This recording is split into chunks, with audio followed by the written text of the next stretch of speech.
And thank you for joining us. We have the great pleasure of having Dana Nichols here, and he is on the board of the San Andreas Fire Department. But you're today going to talk about a regional issue that would be for incumbent for the county as a whole, correct? Correct. And the way that I got involved in thinking about it as a regional issue was because I was volunteering for San Andreas Fire. Mm-hmm. I saw how all the fire agencies cooperated, Right. and I drove this breathing support that would go all over the county, and became very aware that almost every agency, in fact every fire agency in this county is struggling with some sort of resource limits that Right. limit their ability to provide the level of service Right.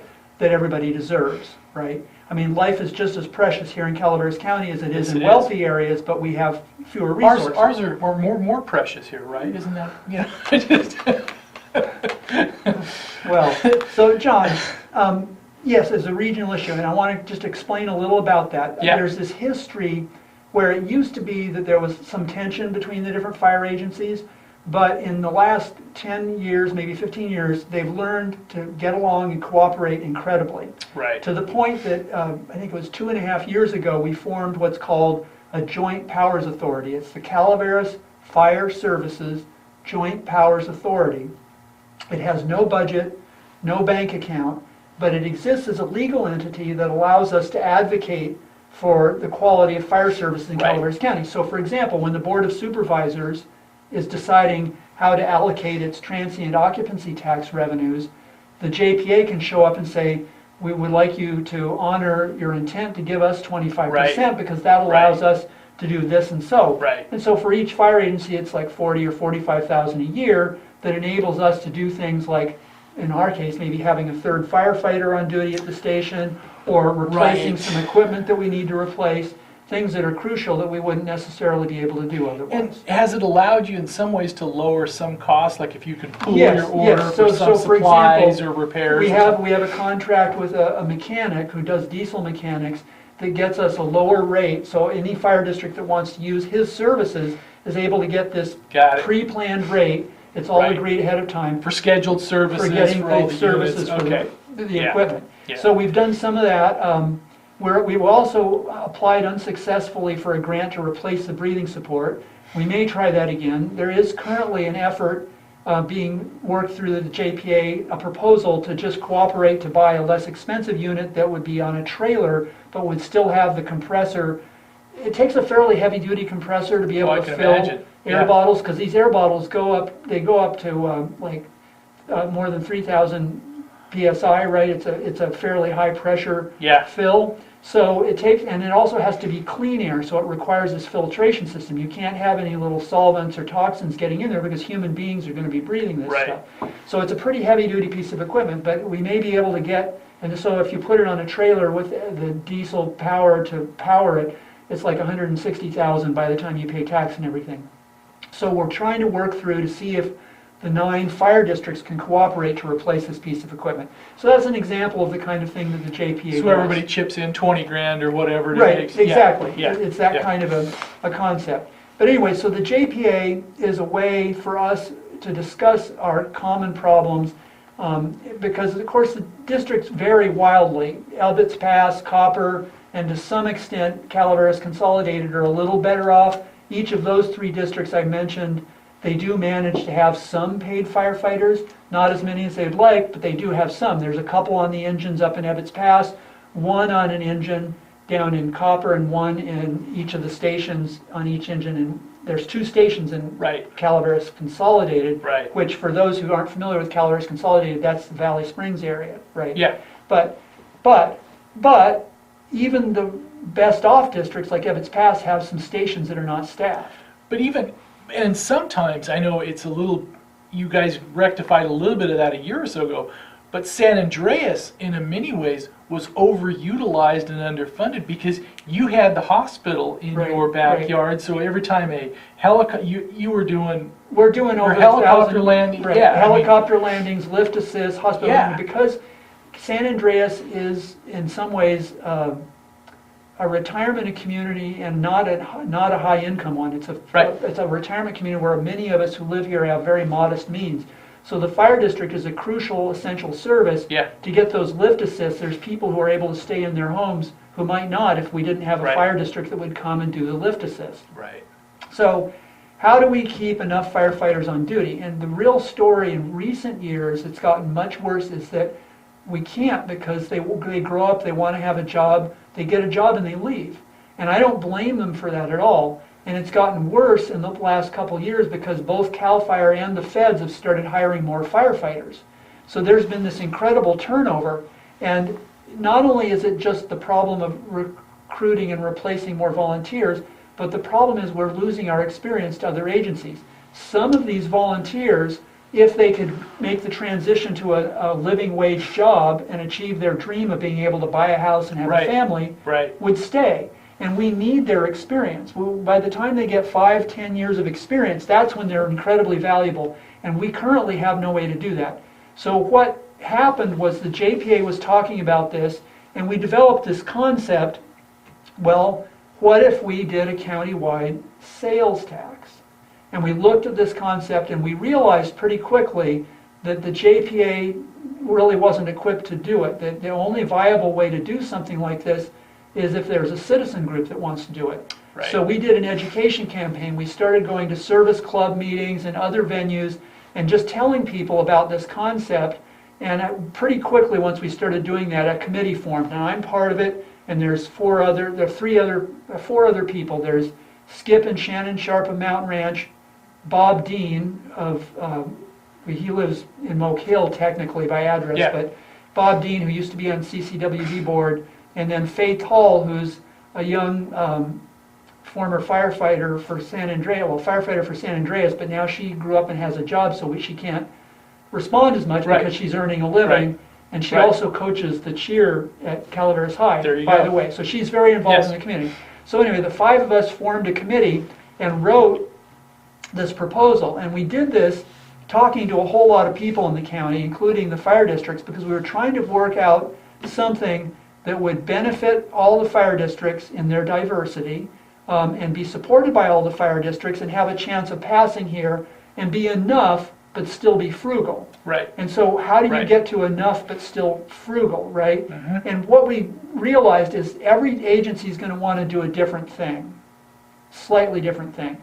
In most cases, what they really would like to do is to be able to have at least a couple of paid firefighters on duty, but not every case. There are some agencies that believe that they can improve their service using volunteers. Right. So what we wrote was a measure, and so we kind of backed it up from there. We said, well, if you want to have 2 paid firefighters on duty 24/7, how much money does that take? Because to have 2 on duty 24/7 really means at least 6 get hired because of the way the shifts work. Right. Because you- typically they work 2 days on, 4 days off, 2 days on, 4 days off, and that's the pattern that many would do if they had enough money.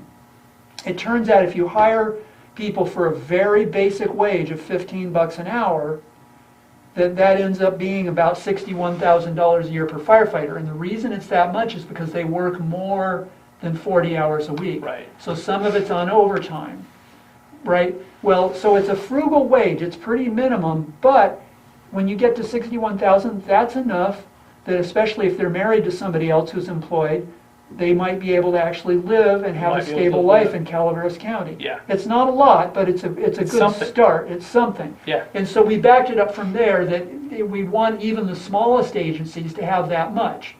And we would want some of the bigger agencies to have slightly more because, for example, Calaveras Consolidated is the largest district, both geographically And and in terms of population-wise, population. yeah.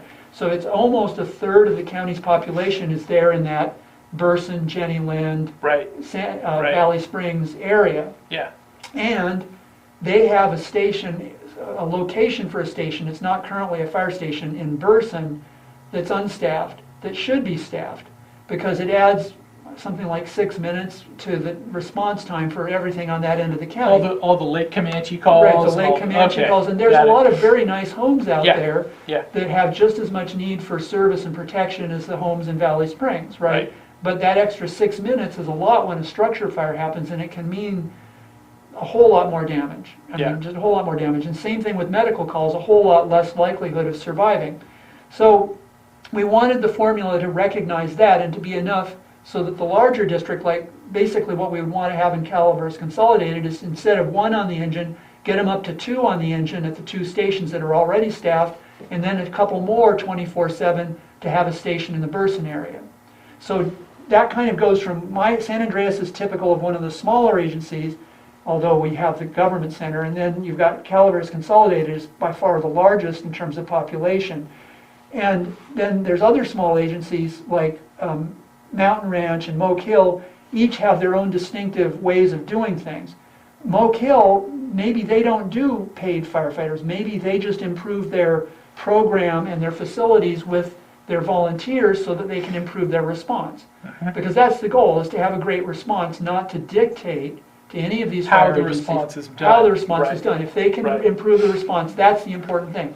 So this was written with that in mind, and a 1 cent sales tax, if it had been in place in the fiscal year that ended on June 30th, so in the 2021 fiscal year, a 1 cent sales tax would have brought in over $5 million. Well, if you divide that among those 5 agencies, you can quickly see that's about $500,000 if it was divided evenly. Now, we're not proposing to divide it evenly. There actually is a formula that we arrived at where it kind of skews to favor the smaller districts, and that's because the smaller districts are in more need of help than the larger ones. And Right. so I'm just going to give a for example between the smallest districts and the largest districts. Altoville-Malones, which is one of the smallest, would get $443,000. Calaveras Consolidated, the largest, would get $937,000 in that year. Now, we are not assuming that it's always going to be a $5 million year. Right. Because I can't predict sales tax, like other revenue sources, goes up and down. So when I look at the past 3 years, it was lower the year before and lower the year before. So that's how we came at 1%, is we tried to think about a 0.5%, but a 0.5% wasn't enough to get us there to have that level of staffing improvement. And 1% was clearly going to be enough. And 1% is responsive to growth. If the Right. county continues to grow, then we're getting the revenue to cover that growth. Right. Whereas our existing revenue system hasn't been, even though we have property tax, it just hasn't done that. I mean, we've had growth without adequate revenue to serve that growth, basically. Yeah. So anyway, let me see if I'm wandering. So that was the idea of this 1 cent sales tax. So we wrote this, we did the notice of intent to circulate, which is a procedure you have to do to get a citizen initiative on. The way a citizen initiative works in California is you have to do that notice, and then the Calaveras County Council, in our case, writes a summary. So the top of the petition is this neutral summary written by Calaveras County Council Sarah M. Edwards of what this is. And then the petition has the actual language, which goes on for like 4 pages, Right. of what would have to go into code to do the sales tax. And then there's that statement from the proponents of why we did it. And then when you get to the pages with the signatures, the whole ballot title and summary is repeated again, because the California law wants to make sure that if people are signing something, that they've had a good chance to read a neutral description of it. Right. And then there's only room for about 4 signatures on each page, and then 2 on the last page, including the affidavit of whoever it is that witnesses and collects the signatures. So you need to collect enough signatures to get it on the ballot. Right, and so Okay. we've got until February 22nd. Right. And we need to have a total of 2,161 valid signatures. How did they come up with that number? That number happens to be 10%, and this is in California law. It's 10% of the number of ballots that were cast in the last gubernatorial race in Calaveras County. Got And the it. last gubernatorial race was 2018. Don't think about that recall in September. Right, This was right. done before that. Right. I don't know if they would count that. But anyway, the 2018 gubernatorial had 21,610 ballots cast in that race. And So you it's need 10% of that. Right. Now, in order to get 10%, we actually are going to get more signatures than that, because a certain percentage turn out not to be valid. And the most common thing is just that the address doesn't match. Right. Okay, so I've often seen somebody named, Sally Smith or Mark, Yeah. Verdeen, they put their name down and they put their address, and the address shows up in the voter records but not with their name. In other words, I see somebody that maybe is a parent or a brother, I see another person with that same last name at that address, but I don't see so-and-so in the voter. And so if you... So it blows it out. So it blows it out because they're not registered to vote at that address. Or they show up registered at another address. Right. So there's about 15% that don't count. Or, this is the other thing that makes them not count, they put down a P.O. box. That doesn't tell where you live. And this is all about basically, and I think especially with all the worry that people have had about fraud in elections, this is done in a very traditional old school way where their signatures get checked, addresses get checked. It needs to be people who actually live where they say they live in order for it to count. Right. So in order to get enough signatures to make sure, we're actually aiming to get about 3,000. And You'll get them. I think we will. You'll We're a get little over a third of the way there. Yeah, you'll get them. We've got volunteers working every week in various locations, and I've been doing some of it too because it's a great opportunity to talk to voters and find out, Yeah. what they're thinking. Yeah. Yeah. Thanks for doing the work to do that. This is something that has been really needed. And I think, so in essence, a lot of the messaging to be able to do that kind of came out of the JPA a little bit, right? I mean, to be able to, Cooperating, but the JPA, just to clarify, the JPA, the individual chiefs all think that this would benefit them, but the JPA can't campaign for Right. this. It's a government Right. entity. Right. The fire districts can't campaign. So individuals like me, now I'm an elected board member, but I'm not campaigning as a San Andreas Fire Board member. I'm campaigning as Dana. Yes. And I'm an elected politician. I'm not the staff either. Right. And I don't wear uniform. I don't do anything that uses the district's resources. Right. So it's a citizen committee, and there's been a lot of great people who've donated to both time and money to make it possible to do this this is campaign. needed. This is Yeah. needed. There had to be some mechanism to be able to even out some of the inequalities, so to speak, of, Well, for so the county. for example, I mean, one of the yeah. things that happened is the county government does have a responsibility for fire protection. Right. And they do make a lot of decisions that affect fire safety. So for example, if the county approves home construction on a narrow road with poor access for fire equipment, that's just causing a high-risk problem, makes it harder for us to get to them. So the county has a responsibility. The county got, and I forget how long ago, were you here when they did that, the transition where they no longer had county fire and instead gave it to the fire districts? Right. I don't know, Yeah. were you here? I was just as I was starting. Okay, so it was a long, now Right. 20 years ago, 25 Right. years ago? I something wasn't like- doing the news yet. I was just moving Okay. up here. So Yeah. anyway, one of the things that the county did to try to help was to have this, it was the fee, the water-related fee. It was to Right. require people to have Right. a water source or Right. pay a fee in Right. lieu of. Right. And that fee would then generate revenue that was going to help, like, to buy water tenders for the fire districts. But of course, after the initial round of water tenders were purchased, that revenue in that particular pot of money never turned out to be enough to really either keep up with the maintenance on them or to replace them. And so now we're at this crisis where a lot of these water tenders are 20 years old and leaking. We have a little gym in Station 2 at San Andreas Fire, and when I'm working out, I watch the spot under water tender 169. It's old, right? And when they get old, they eventually start They having... start leaking a little bit. Right, Yeah. they need, have maintenance needs. So We all these- do.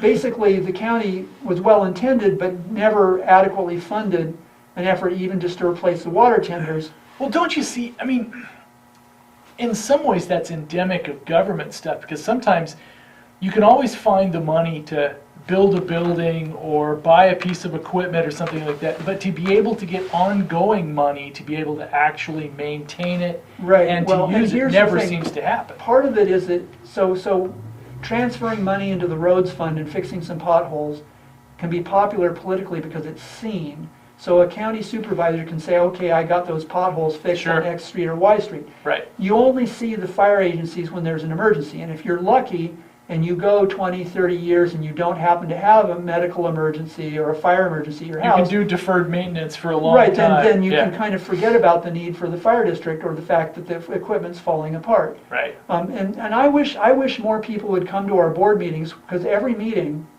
our chief, and I assume a lot of the other chiefs do, give a report on the condition of the equipment that we've got, and a lot of it's aging, and we're just on this constant treadmill of repairs. Well, I remember one, even, one, I think it was Ebbets, they were talking about one piece of equipment that came up that had 280,000 miles on it. and it was still in daily service. Well, and some of these it engines was- may not have that many miles, but it's the hours on the engine, because you Right. think about an engine, it's its pumping hours, so it may not move one single foot, but if it's at a big major fire, it could be there running for 3 or 4 hours. Right, It's those hours that wear it out, and that's this whole other system that isn't, yeah, in the Yeah. other vehicles. So Yeah. there's all that to maintain, and then the wildland stuff that gets banged up because they go on wildlands. They drive over stumps or into a Yeah. ditch or whatever. yeah, We're going to have our annual San Andreas Fire Awards dinner on Saturday night, and one of the most cherished awards, of course, is the one, I forget what they call it, the fender bender or crunch and crash or whatever it is, for whoever had the most spectacular damage to equipment during the year. And I'm aware of several contenders, because there's Several all contenders, kinds good. of ways for things to go wrong. yeah. This is a good one. It's yeah. I think this is. I mean, in the years that I've been here as a resident, and also doing the news, this is overdue. I mean, to be able to do a county-wide, I mean, a 1%. I think most people are fire aware now. This may not have passed 10 years ago, but now with the Butte fire and everything else, I think it. And a lot of us feel like this last fire season, we were real lucky to We get were. through it. Well, and see, it's- my goal is for us to be one of the places that takes care of our needs and doesn't burn down. Right. I want us to not go the way of Paradise. Actually, my a long ago boyfriend of my sister lived in Paradise during the fire, the Camp Fire, and so I heard the harrowing account Yeah. of his family's narrow escape and their struggle to find it, because it was a school day. The kids were all over. That is terror, and I want us to avoid that if at all My possible. nephew lost his house I'm so sorry. and his wife. They had 5 minutes. Yeah. They stuck as much as they could in 2 cars and drove the cars out. That was it. Yeah. In We've 5 got, minutes. we've got a good thing here in Calaveras County, but we've got genuine risks. Yes, we And do. if we manage those risks, maybe we can have decades more of having the good life here in Calaveras County. Yeah, That's what I would like to do. yeah, I want this to be a refuge for all of us. yeah, And I want to have the kind of fire service that can give us in the medical care and the fire protection that we need. yeah. So the mechanics of this, you need 3,000 signatures basically by February, Right? right? And it'll either be then if you get those, which you should, it'll either be on the June ballot or the November. Yeah, I'm Depends. thinking November, but June is possible. Okay. There is some discretion that the county people have. We had originally hoped maybe to have a special election in August, but special elections cost more, and you have to Right. get more signatures. You have to get 20% instead of 10%. Right. And so it didn't make sense If to you can insist. piggyback on an existing election then, cycle, then right? it's less expensive. However, I do admit some trepidation, because here we have a pretty clean local issue, Yeah, and it's going to be on the ballot, but then there's going to be all this divisive national and state stuff, right? and You it's and this is also a supervisor year, right? So don't we have a couple districts? There'll be several couple- supervisor districts, there'll be a California governor race, Newsom has to run again, right? Yeah. So there's going to be all that, and I worry about that overshadowing, that people will get distracted by, but I would really urge, think local, think I about think- Calaveras County. I think people are more fire aware now. I just think this is something to where you're not asking for 5% or 3 or something. This is a 1% countywide, correct? Correct. Would it be apportioned by geographically? I mean, Okay, how does so the I've got the geographic? formula right Okay. here, and I can just briefly describe the formula. And this is all on our website, by the way, the calaveras.lfp.org website is a way to see all of these things and to read the actual text. I'm so happy, I've had some voters who, when I've been collecting signatures, say, oh, I want to read it, and they go and they read it, and they're back the next day, and they're hot to sign because Good. they've read the actual language. So I really Yep. appreciate those who take the time to read it. So here's how the formula works. The first 69% of the revenue is divided 10 ways evenly. Got So it. that means every agency is going to get 6.9% of the revenue. Then 1% is going to go to San Andreas Fire, because San Andreas needs to be compensated for the burden of protecting county-wide infrastructure, including the jail, Right. courthouse, hospital, and the Right. government center that don't pay taxes. Right. Okay, And then the remaining 30% is allocated proportionately by district population. And so that calculation that I gave you earlier about how much money districts would get is based on that. And this graphic that has the pie chart of the populations in the county and the explanation of the formula and the revenue in several recent fiscal years is all available on our website, so you can see that. And that helped because, I mean, some of the districts, I mean, at post-Butte fire, let's take District 2 or, you know, Central Fire's main, they've lost population. Right. Right? I mean, so Right. they're actually covering, they have less resources to They cover do, a larger, And if this had been in place in the fiscal year that ended in Yeah. June 30th, this would have generated $528,504 for Central for Calaveras. Central, yeah, And which I they want need. in Central Calaveras is a little unusual because they're their district, but they also cover this undistricted area that's kind of out where Sheep Ranch is. Right. So that never Right. got put in a fire district, but the county basically said, oh, let's contract with you to do it. But they would be getting, based on that population, it would affect their formula, which is why they get the amount they do, because they would Okay. be considered to be protecting Right. that Right. thing.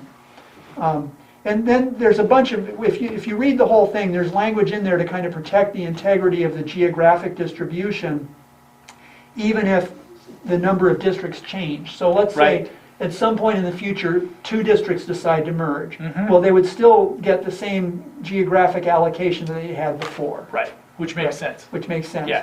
But you have to have all that in there because you have to kind of provide for future eventualities. What type of marketing plans do you have for it? I know this is doing one of the starts of it, but you're gonna have some press releases out on it, Well, and all the rest of that stuff? yes, there has been some press releases. This is Okay. part of our marketing plan, is Got to it. come and talk to you, John. And I'm working with the committee to continue to do more of that. A lot of it's been going and talking to groups, so like I'm gonna go talk to a Rotary Club tomorrow Right. morning. Right. Physically, I find that appearing in person is really a good idea. 'cause It's I a think- novel, it's a novel thing now Well, with all the I post-COVID. know, but that's been so terrible. The fact that we're not talking to each other has Yeah. been very destructive. People need the chance to do this face-to-face discussion Yeah. about our community. I think that's really important, that they be able to ask me questions directly. Fire is a very analog activity. It's not a digital No, thing, right? It's a you have to very- go in person. You Yes, you cannot- have to put the fire out. You cannot like order some sort of online service to deal with it. Oh, there's a fire. Right, Yeah, no. yeah. There's not an app Okay. for it.